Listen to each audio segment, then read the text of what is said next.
Hi, everybody. This is Adam Elenbaas from Nightlight Astrology. It's Tuesday, January 29th today, and I'm taking a look at the astrology of February. We're going to take a look at the month ahead and see what's happening. So this is for February 2019. First of all, the main thing happening this month, it's sort of everything else is sort of happening within the context of this transit, which is the transit of the planet Uranus through the final degree of Aries for the last time. It only moves, goes 84 years, takes to go around the sun. It takes a long time before Uranus returns to any one sign of the zodiac. So it's not going to be in Aries for a long time. And most of you who are, watching this, unless there's, maybe some young people around, very young, you're not going to be alive the next time Uranus gets into Aries. So it's finishing a long period of being in Aries, past 7 to 8 years. But even more importantly, it's finishing its whole sign square with Pluto in Capricorn.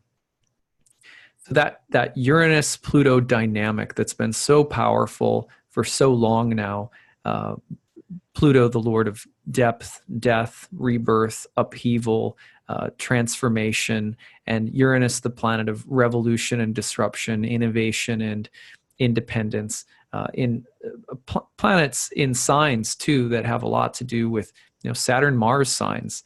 These are signs that involve the structures of our life, the structures of society, from our governments to corporations and companies to the criminal justice system and personal rights and personal dignity, to issues related to violence and forcefulness and defiance and individuality. So Uranus-Pluto square has been no joke, and it's something that we're seeing the square after the opening conjunction of the 1960s. It's been a critical period of tumultuousness and change and upheaval all around the world. And although by degree Uranus and Pluto will stay engaged with one another for a little while, they're really exiting this historic transit now as Uranus moves into a fixed sign, into a feminine sign.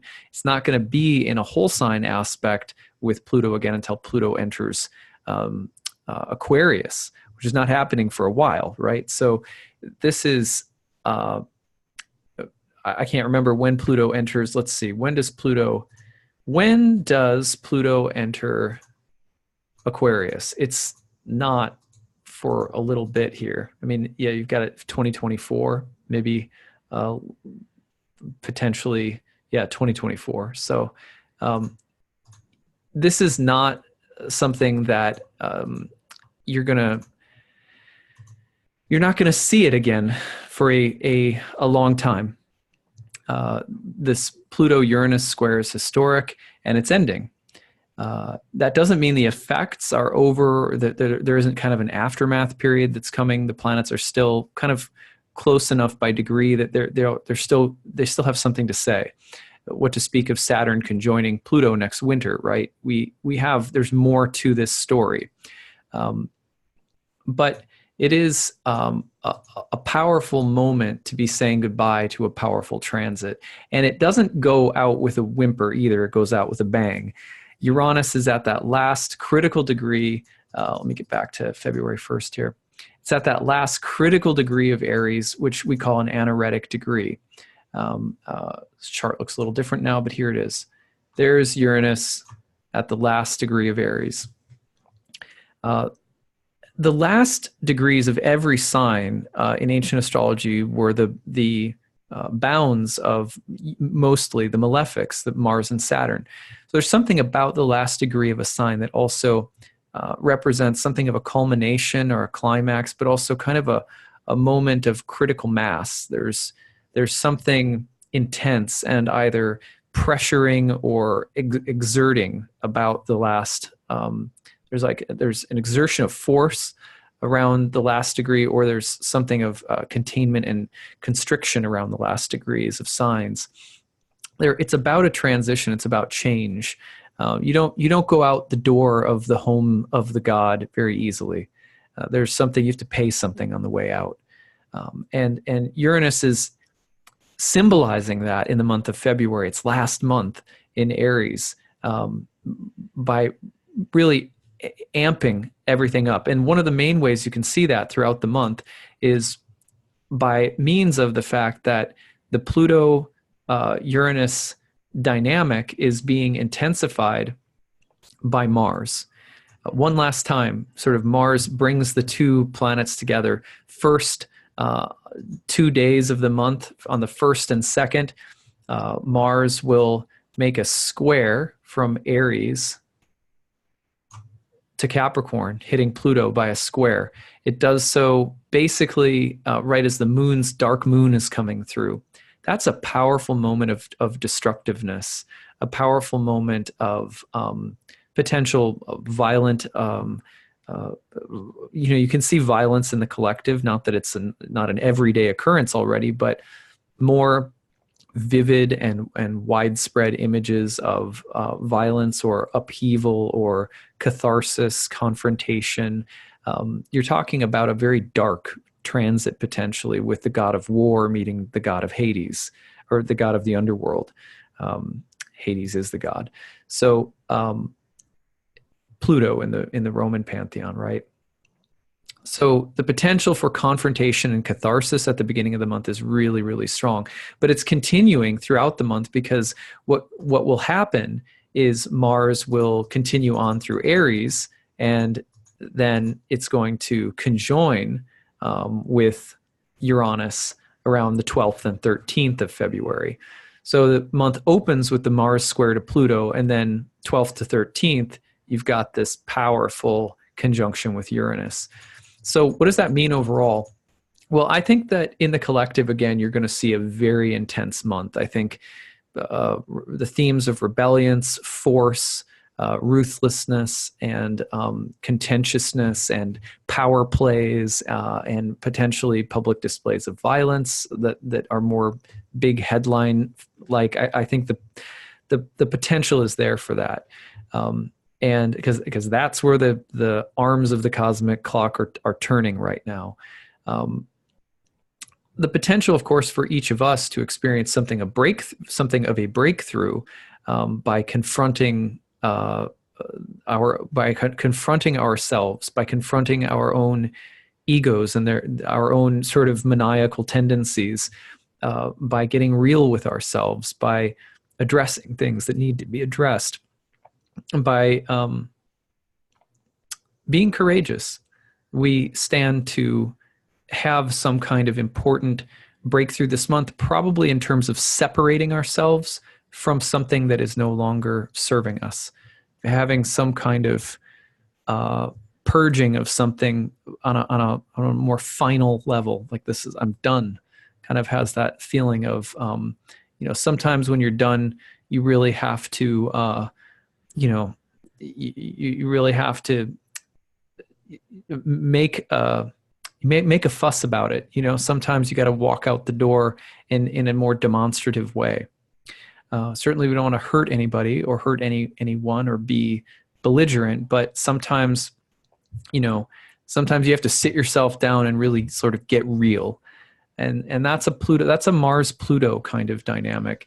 Also the relation to desire and the forming principles of our life. What kinds of principles are guiding our actions in the world, our impulses and desires?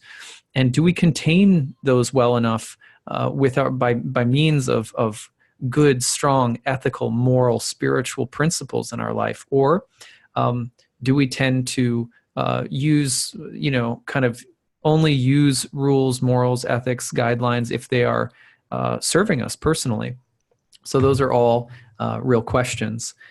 Now, the transits between Mars and Pluto, again, to me, are really the signature of the month, along with Uranus at that last critical anaretic degree of Aries. Really a pressure cooker, a breakthrough kind of month, maybe more volatile, explosive, potentially purgative, cleansing, and to confront our shadows and to move through them with vigor, I think, is the gift of the month.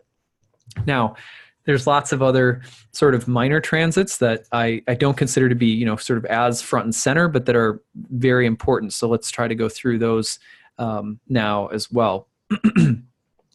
So for example, at the very beginning of the month, another thing that's kind of interesting, it's a charming little transit, which is right around February 2nd. You're going to see, here we go. You see the planet Venus in Sagittarius making a trine to Uranus. That I'm kind of happy that's happening, really, because Mars-Pluto is so confrontational. Venus and Uranus have more of a trickster, clever, beautiful, and kind of adventurous and innovative and again, charming quality. The trine between them is positive. They're both very fiery, very individualistic, but I like being able to express yourself in creative and original ways around this time. Any of us, I just like that potential. I like the potential for there to be kind of philosophical and very passionate jousting with one another around that time. So I like that Venus and Uranus are getting together by a trine kind of in Jupiter's sign during that Mars-Pluto square at the start of the month. Again, Venus making the trine to Uranus on February 2nd, just the day after Mars squares Pluto. I think it brings an aura of even breakthroughs in relationships that could happen, breakthroughs in friendships, kind of aha moments that are very electric and sizzling and kind of maybe a little eccentric, but that come on the heels of this kind of more confrontational moment. So I like that for February 2nd. Now, when you go forward after that, very interesting that on February 3rd, Venus is going right from that trine from Sagittarius to Uranus in Aries, and Venus is making a square to Chiron in Pisces. So I get the feeling that breakthroughs, as well as the deeper and maybe even a little bit more vulnerable, painful issues in relationships, are going to be on the table simultaneously. Like, it's a great moment to get out of any kind of relationship that's not serving you, but to do it in a way that's positive and uplifting, to get out of any kind of deals or contracts or negotiations while both parties are kind of happy about it, maybe learning something from it. I think the potential is also there to try to run or distance ourselves from things that are painful, which may not always be a good thing. But there's definitely a little bit of healing happening in our relationships or friendships around the beginning of the month, or also the power of art or music or culture to heal or to make a statement somehow that's healing in nature, that's wise in nature. That's the Venus trine Uranus while Venus squares Chiron. So I think that's also something else to look forward to. The beginning of the month's pretty packed. On February 4th, then there's a new moon in Aquarius, right? So the new moon in Aquarius comes through, and this is where I think, again, the major factor of the Uranus-Pluto square finishing, Mars hitting both Pluto and Uranus, this comes into play again because the new moon in Aquarius is really about the desire for a new structure, a new deal, a new arrangement. It's always going to plant a seed of newness anytime you get a new moon. But this one in Aquarius, Saturn-ruled sign, Saturn's coming to that conjunction with Pluto, which isn't going to happen until next January, but it's building. The need to start visioning an entirely new structure, an entirely new base of operations, starting to dream, think about it on an ideological or conceptual level. At the start of the month, that new moon is starting to really make it clear. Yeah, there's a hard reset that has to happen. There's a new deal that has to be made, a new foundation to start from here, and we're starting to get really clear about it around this new moon. And again, I think the ramifications of this are going to be month-long with the Uranus-Pluto dynamic. There's a lot of upheaval surrounding this. There's a sense of, something's rotten in the state of Denmark kind of feeling. but it's the third act. The grand finale is still a ways away. I would place it next winter. All right. But still a lot of moving parts this month, because with this new moon in the background of the Uranus-Pluto dynamic, again, I think it's just, it's an explosive month where the seed vision of future change is being planted based on these tumultuous transits. So, okay, let's go on. So, on February 3rd, Venus is going to enter Capricorn as well. That's just a little change, but we've had, Venus has been in Scorpio and Sagittarius for a long time. So if you take just those two signs for a while, the fact that it's entering into a new seasonal triad of signs, to me, is a big deal. That it's entering Capricorn in Saturn's sign. Again, the architectural mindedness of the month ahead, despite the kind of tumultuous, confrontational energies, Venus entering Capricorn also makes me think we're going to start building something new. We're going to start looking for friendships and allegiances with people who can have a mature, serious builder's outlook for the future, or the theme of deepening and getting rid of relationships that aren't sort of mature or focused. Venus in Capricorn doesn't tolerate really anything less. So I think, just Venus entering Capricorn on February 3rd, or what is it? Yeah, February 3rd. That's also important. Now, when we go to February 14th, that's another interesting period, because first of all, February 13th, again, kind of going back to what I started at the beginning, that's when Mars will conjoin with the planet Uranus. So Uranus, I go back and forth. So here we go. So Mars will conjoin with Uranus on right around February 12th, 13th, right in there. You'll really be feeling it. Then the very next day, on February 14th, boom, Mars enters Taurus, moves into the 12th house. So 12th house. I'm looking at a chart. The houses really don't matter. Interesting moment for a side note. Some people ask me, do houses matter when you're looking at mundane forecasts for the month ahead, or for any given day of the week that I'm writing a horoscope column? And the answer is no. Houses are relative to your location. So if I was looking at, the transits in, Bowie, Maryland, where I live at, 12:54 p.m. on February 14th, Mars would be entering the 12th house. But otherwise, the houses are changing all the time because of the rotation of the Earth on its axis. And mundane astrologers generally don't look at house positions for forecasting, just as an aside, because I almost included the 12th house in that description. So Mars enters Taurus. Now, Taurus is on February 14th. Taurus is the sign of Mars's detriment, or sometimes we call it the exile of Mars. So a little bit more, it's industrious, Mars and Taurus. It brings kind of an industrious quality, hardworking, stubborn, fixed. It's got an engine behind it. But it's also about the difficulty of being forthright and being assertive in a sign that is about peace, harmony, sensuality, beauty, stability, grace. So the odd mix of Mars being in Taurus, you'll feel it. It's going to be a time where patience is going to be needed, and we have to be careful being too willful and stubborn or sort of obstinate. And that lasts for about 40 plus days, so it's going to be there for a while. And eventually, when it makes its way into Gemini, it'll be very interesting, because that'll usher in a period where it'll be opposed to Jupiter. I'm actually looking forward to that. I think that has the potential to be very enlivening. But this, kind of slower, heavier going in a deep, earthy yin sign like Taurus, that starts on February 14th. All right, go back to my list here. Now, on February 18th, there's a pair of transits that are very interesting. February 18th, we're going to see, first of all, let's see.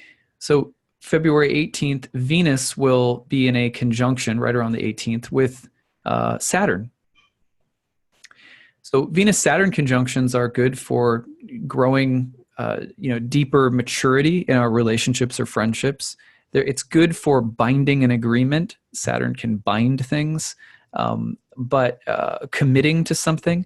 But Saturn can also be about opposition and elimination and walling things out.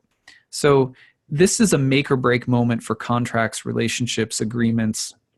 You could be laying down the plans for something, agreeing to terms or negotiating terms, cutting people out of your life and saying you're on the outside now, no more. So it's a kind of a terminal, structural, concrete moment for Venus. Matters: love, relationships, friendships, harmony, beauty, sensuality, sexuality. But it definitely also has the feeling again of some kind of the beautiful and the structured, the wise, the old, the time-bound, and the lovely or the aesthetic. So I think that transit is a sneaky one this month in terms of how powerful it could be. And then on the same day, Chiron enters Aries. Better part of the next decade, Chiron will now be in Aries. Chiron in February, Uranus in March, two slow-moving planets changing signs to stay for a long time in the next sign. Chiron in Aries is going to be about healing, learning, and growth relative to all Mars-Aries-related things: violence, anger, courage, hostility, forthrightness, individuality.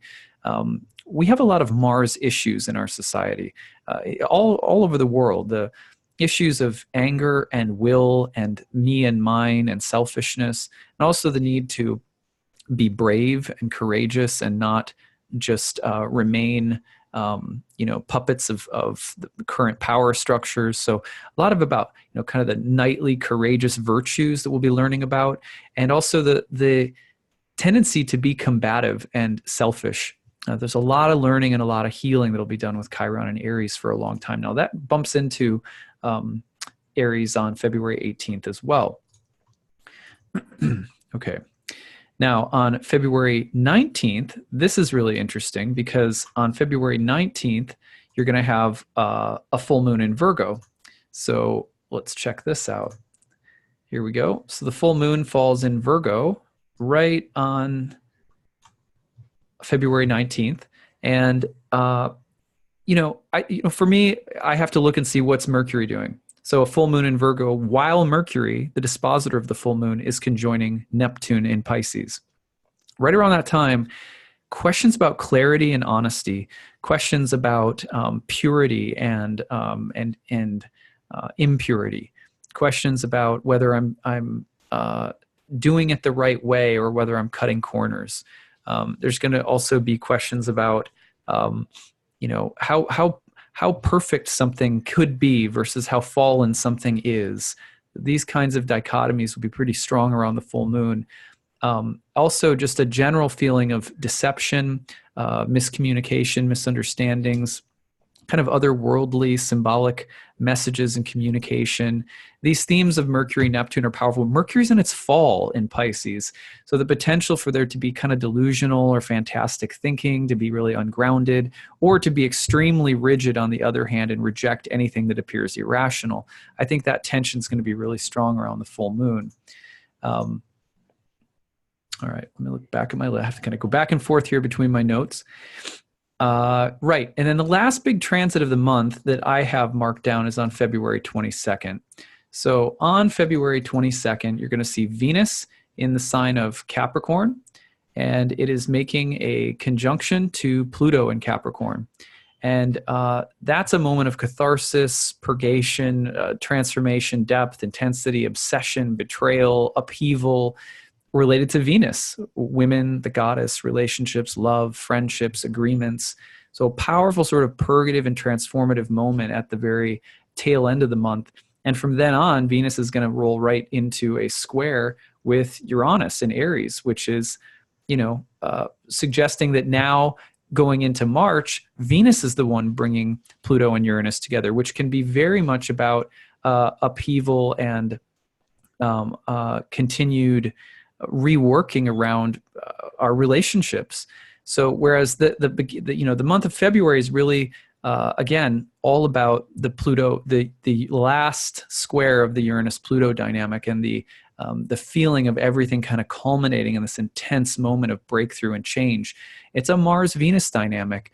The Mars-Venus in March is very, very intense. The full moon falls in right on the spring equinox, right across the Aries Libra axis, Mars-Venus theme. You're going to see Venus getting into a square with Mars in next month as well, so in March. So Venus really is at the end of the month sort of takes the baton from Mars and starts bringing the transformation and change. A lot of deep, tumultuous themes around Venus toward the end of the month. Much more Mars-Yang flavor at the beginning. So that's what I've got for you guys. I hope that this was interesting, and I hope that you will share your feedback and your reflections on these transits throughout the month. At any point, if you have questions, you can always email me at nightlightastrology@gmail.com. Just put YouTube Q&A in the subject so I know you have a question for a YouTube program. And in the meantime, I will be posting my individualized horoscopes for all of the signs by video and written edition in the next couple of days. So thanks so much, everybody, and I hope you have a very beautiful month of February. Take care. Bye.